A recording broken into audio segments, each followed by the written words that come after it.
போன சாப்டரோட முடிவுல அடிப்பட்ட ஜீவைய நம்ம லீமோய் தூக்கி இருப்போம். அதுக்கப்புறம் என்னாச்சுங்கிறது இந்த சாப்டர்ல பார்க்கலாம். இந்த கதையோட ஆரம்பத்திலேயே அப்படி அந்த 3 பேரும் போயிட்டு இருக்கும்போது அவங்கள ஃபெதர்ஸ வச்சு யாரோ தாக்குறாங்க. இதனால காயப்பட்ட அந்த 3 பேரும் கீழே விழுந்து கிடக்க உடனே ஜீவை வந்துட்டு அவ்வளவுதான், அந்த ஃபெதர்ஸ் என்னுடைய ஹார்ட்டை தொலைச்சிருச்சு, நான் சாக போறேன் அப்படிங்கிறப்போ அவளை அட்டாக் பண்றதுக்கு ஒரு மியூட்டன் பீஸ்ட் பறந்து வருது. இதை நோட்டீஸ் பண்ண அவளும் அந்த சாவை அக்செப்ட் பண்ணிக்கிற விதத்துல ஸ்மைல் பண்ண அடுத்த நிமிஷமே அந்த மியூட்டன் பீஸ்டா நிறைய பிரான்ச்சஸ் வந்துட்டு கிழிச்சு எரிஞ்சிருது. இதை பார்த்த ஜீவையும் டெமானிக் கல்ட்டு சேர்ந்தவங்க யூஸ் பண்ற அந்த டெக்னிக் அவங்க நம்மள எதுக்கு காப்பாத்துறாங்கன்னு யோசிக்க அடுத்த நிமிஷமே அடிபட்டு இருக்க அந்த 3 பேருக்கும் ஒரு பில் கிடைக்குது. அதை கன்சியூம் பண்ண உடனே அவளுடைய இன்ஜுரி ஹீல் ஆயிடுது. அதோட சேர்த்து அந்த கியூஐ பிளட் ரெண்டுமே ரெக்கவர் ஆயிடுது. அப்பதான் அவங்களுக்கு எதிர்க்க லிஞ்சன் இருக்கிறத நோட்டீஸ் பண்றாங்க. உடனே அவனும் இவங்கள பார்த்துட்டு சும்மா வேடிக்கை பாக்குறத நிறுத்திட்டு இந்த இடத்துல இருந்து கிளம்புங்க. இதை பார்த்து அவங்க 3 பேரும் ஷாக் ஆயிட்டு லிஞ்சன் இந்த பிரான்ச்சஸ கண்ட்ரோல் பண்றானா? அவன் பியூர் பிளட் ஹியூமன் பாத்துல தானே இருந்தான்,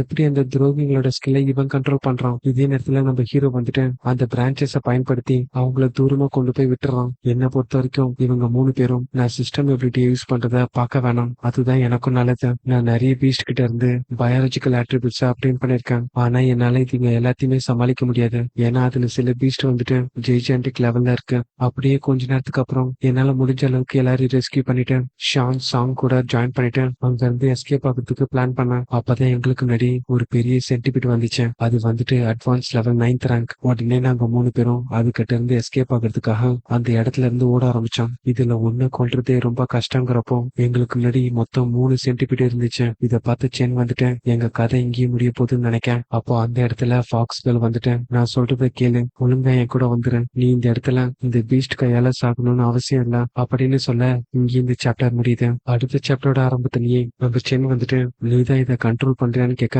பதிலுக்கு அந்த ஃபாக்ஸ் கேர்ளும் எனக்கும் இதுக்கும் எந்த சம்பந்தமும் இல்ல, இந்த சென்டிபீடை கண்ட்ரோல் பண்றது டிவைன் பிளான் கல்டஸ் இந்த கிரேட் எல்டர், ஆனா என்னால இதுங்களை கண்ட்ரோல் பண்ண முடியும், உன்னை எப்படி ஃப்ரீஸ் பண்ணணும் அதே மாதிரி அப்படின்னு சொல்லிட்டு சாம்பிள காட்டுறான். இதை பார்த்த சாங் வந்துட்டு அவர் ரொம்பவே பவர்ஃபுல்லா இருக்கான், இந்த பவர் கேப் தான் ஆர்ச்சின் லேண்டை சேர்ந்தவங்களுக்கும் எர்த்தை சேர்ந்தவங்களுக்கும் இருக்க டிஃபரன்ஸா அப்படிங்கிறப்போ உடனே அந்த ஃபாக்ஸ் கேர்ள் வந்துட்டு என்னுடைய ஸ்லேவ், ஒழுங்கா என் கூட வந்துரு, அதுதான் உனக்கு நல்லது, அப்படி இல்லைன்னா இதுங்க கூட சண்டை போட்டு நீ சாகுற நிலைமைக்கு போகும்போது உன்னை என்னோட இடத்துக்கு கூட்டிட்டு போயிடுவேன். இப்போ முடிவு உன்னோட கையில தான், எதை சூஸ் பண்ண போறேன்னு சொல்லிட்டு சென்னை இருக்க இடத்துல அந்த மேஜிக் ஸ்பெல்ல போடுறான். அடுத்த நிமிஷமே ஷானுக்கு பின்னாடி போயிட்டு நீ என் கூட வராம இருக்கிறதுக்கு ஒரே ரீசன் இவ தானே அப்படிங்கிறப்போ பதிலுக்கு ஷான் வந்துட்டு என்னால அசைய முடியல, அவளுடைய ஸ்பிரிச்சுவல் பவர் வந்துட்டு என்னுடைய பவரை சர்பாஸ் பண்ணிருக்க. இதை கேட்டு சென் வந்துட்டு அவளை ஹர்ட் பண்ணாத, நீ என்ன கண்டிஷன் போட்டாலும் அதை நான் செய்யறேன். பதிலுக்கு அவ வந்துட்டு நான் அவளை ஹர்ட் பண்ண போறதில்ல, என்னோட ஒரே மோட்டிவ் உன்னை இந்த இடத்துல இருந்து என் கூட கூட்டிட்டு போறது, உனக்கு இவ்வளவு பிடிக்குங்கிறதுக்காக இவளையும் நம்ம கூட கூட்டிட்டு போலாம், நீங்க 2 பேருமே எனக்கு சர்வ் பண்ண போறீங்க. உடனே சென் வந்துட்டேன் நீ சொன்ன மாதிரி நாங்க 2 பேரும் ஆர்ச்சின் லேண்டுக்கு உன் கூட வரோம், ஆனா எனக்கு ஒரு ரிக்வெஸ்ட் இருக்கு, இங்க இருக்க எல்லாருமே சேஃபான பிளேஸ்க்கு டெலிபோர்ட் பண்ணணும். உடனே ஒரு சத்தம், அது கண்டிப்பா நடக்காத, இத சொன்னது கிரேட் எல்டர் தான். உடனே ஃபாக்ஸ் கேர்ள் வந்துட்டேன் கிரேட் எல்டர் எனக்காக இந்த ஃபேவரை பண்ணுங்கன்னு சொன்னா பதிலுக்கு அவனும் நீ எங்க கல்ட்டுக்கு ஃபேவர் பண்ணலாமே. உடனே அவ வந்துட்டு என்ன சொல்ல வரீங்கன்னு கேட்க அவங்க 2 பேரும் என்கிட்ட ஒப்படைச்சிட்டேன். பதிலுக்கு அந்த ஃபாக்ஸ் கேர்ளும் எனக்கு பிடிச்சவனை என்கிட்ட இருந்து பறிக்க பாக்குறீங்க, எங்களுக்கு இனிமே ஆகணும்னு ஆசைப்படுறீங்களான்னு கேட்க பதிலுக்கு அந்த எல்டரும் நீங்க தப்பா புரிஞ்சுட்டு இருக்கீங்க, உங்களை இனிமையாக்கிக்கிற அளவுக்கு எங்களுக்கு தைரியம் இல்ல, ஆனா எங்க கல்விக்கு பின்னாடி sun and moon sacred land இருக்கு, அவங்கதான் உங்களுக்கு அகென்ஸ்டா வார உண்டாக்க போறாங்க அப்படின்னு சொல்லிட்டு அவனுடைய பிரான்ச் யூட்டிலைஸ் பண்ணி ஃபாக்ஸ் கேர்ளை கேப்சர் பண்ணிடுறான். அப்படியே அவளை நசுக்கி டிஃபீட் பண்ணிட்டான். அந்த இடத்துல ஒரு டெய்ல் மட்டும் இருக்கு, ஆக்சுவலா அதுவும் ஒரு க்ளோன் தான். இங்கே இந்த சாப்டர் முடியுது. அடுத்த சாப்டரோட ஆரம்பத்திலேயே அந்த ஃபாக்ஸ் கேர்ள் இருக்க குயின் ஏன்ஷியன் மவுண்டனை தான் காட்டுறாங்க. அந்த ஃபாக்ஸ் கேர்ள் வந்துட்டு அண்ட் ஏதோ டெரிபிளான ஒரு விஷயம் நடக்க போகுது, ஆக்சுவலா இந்த லேடி தான் இந்த இடத்துடைய லார்ட் சூ கிங். அவங்க வந்துட்டு என்னாச்சு ஜிஜோ, எதுக்கு இவ்வளவு அவசரம்னு கேட்க உடனே அந்த ஃபாக்ஸ் கேர்ள் வந்துட்டு சன் அண்ட் மூன் சாக்ரெட் லேண்டை சேர்ந்தவங்க நமக்கு அகென்ஸ்டா வார் டிக்ளேர் பண்ண போறாங்க, இடத்துல இருக்க அந்த டிவைன் கல்ட்டை சேர்ந்த கிரேட் எல்டர் என்கிட்ட சொன்னா, அது மட்டும் இல்லாம என்னுடைய அட்வான்ஸ் லெவல் க்ளோனை கில் பண்ணி இந்த வார டிக்ளேர் பண்ணிருக்கோம். பதிலுக்கு அவ்வளவு நம்ம குயின் மவுண்டன் வந்துட்டு அந்த அளவுக்கு பவர்ஃபுல்லா இல்லைனாலும் ஹை ரேங்கிங்ல இருக்க நிறைய பேர் நமக்கு சப்போர்ட்டா இருக்காங்க. இதே நேரத்துல ஒரு மெய்டு வந்துட்டு லார்ட் ஒரு பெரிய பிரச்சனை நம்மளை நோக்கி வந்துட்டு இருக்கேன், சவுத் பேஸ்ல இருக்க அந்த மிலிட்டரி பேஸ் அட்டாக் பண்றதுக்காக மான்ஸ்டர்ஸ் போயிருக்காங்க, ஆனா அந்த இடத்துல எதிர்பாராத விதமா ஒரு மிஸ்டீரியஸ் லேடி வந்துட்டு எல்லாரையும் அழிச்சிட்டாங்க. யார் அவங்க எங்க இருந்து வந்தாங்க எதுவுமே தெரியல. எபிக் ரேங்க்ல இருந்து பீஸ்ட் எல்லாத்தையுமே பில்ஸா மாத்திட்டாங்க.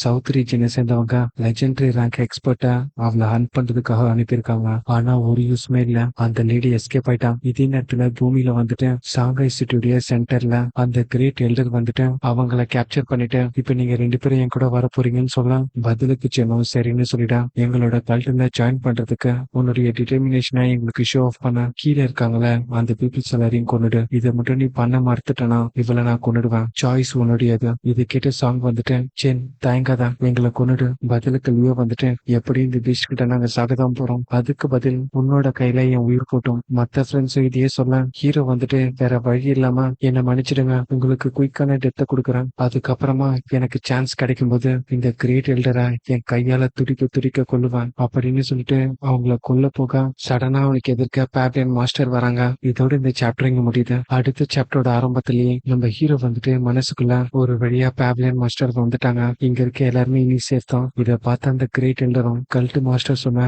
அந்த மிஸ்டீரியஸ் உமன் இவ தான் போல. எபிக் லெவல்ல இருந்த பீஸ்டே இவ ஈஸியா டிஃபெக்ட் பண்ணிட்டான். உடனே அவங்கள பார்த்துட்டு எதுக்காக இங்க வந்திருக்கான்னு கேட்க பதிலுக்கு அவங்களும் ஆர்ச்சின் லேண்ட்ல இருந்து எதுக்குடா இடத்துக்கு வந்தீங்கன்னு கேட்க அடுத்த நிமிஷமே ஒரு சொடுக்கு போட்டு நம்ம ஷானு அந்த பிரான்ச்ல இருந்து ரிலீஸ் பண்றாங்க. சின்ன அவளை தூக்கிட்டு அந்த இடத்த விட்டு ஓடிடுறான். அப்பதான் அந்த எல்டருக்கு தெரியுது இவ அவங்க பக்கம்னு. உடனே மாஸ்டர் கியூ வந்துட்டு நான் இன்னும் ஒரு வாட்டி தான் கேட்பேன், எதுக்காக ஆர்ச்சின் லேண்டை சேர்ந்தவங்க இடத்துக்கு வந்திருக்கீங்க? பதிலுக்கு அந்த கிரேட் எல்டரும் நான் டிவைன் பிளான் கல்ட்டை சேர்ந்தவன், ஆர்ச்சின் லேண்டுக்கும் இடத்துக்கும் நடுவுல ஒரு பயாலஜிக்கல் பேசேஜ ஓபன் பண்ண சொன்னாங்க. எனக்கு கொடுத்த ஆர்டர் மூலியமா ஆர்ச்சின் லேண்ட்ல இருந்து நிறைய பீஸ்ட் மான்ஸ்டரை இந்த இடத்துக்கு டெலபோர்ட் பண்ண எங்களுக்கான சந்தர்ப்பம் வரும்போது இந்த சாங்காய் சிட்டியை கேப்சர் பண்ணலான்னு வெயிட் பண்ணிட்டு இருந்தோம். உடனே மாஸ்டர் வந்துட்டு அந்த டனல் எங்க இருக்குன்னு கேட்க உயிருக்கு பயந்த அந்த எல்டர் வந்துட்டு அங்க இருக்க ட்ரீயுடைய அடியில இருக்குன்னு சொல்லிடுறான். இதை கேட்ட அந்த ட்ரீ வந்துட்டு நீ சாக்ரெட் லேண்ட பிட்ரே பண்ணிட்ட, அது உன்னை உயிரோட விடாதுன்னு சொல்ல இதை கேட்ட அந்த மாஸ்டர் வந்துட்டு சாக்ரெட் லேண்ட்னா என்னதுன்னு கேட்க பதிலுக்கு அந்த ட்ரீ வந்துட்டு இதை பத்தி நீ வெளியில சொன்னா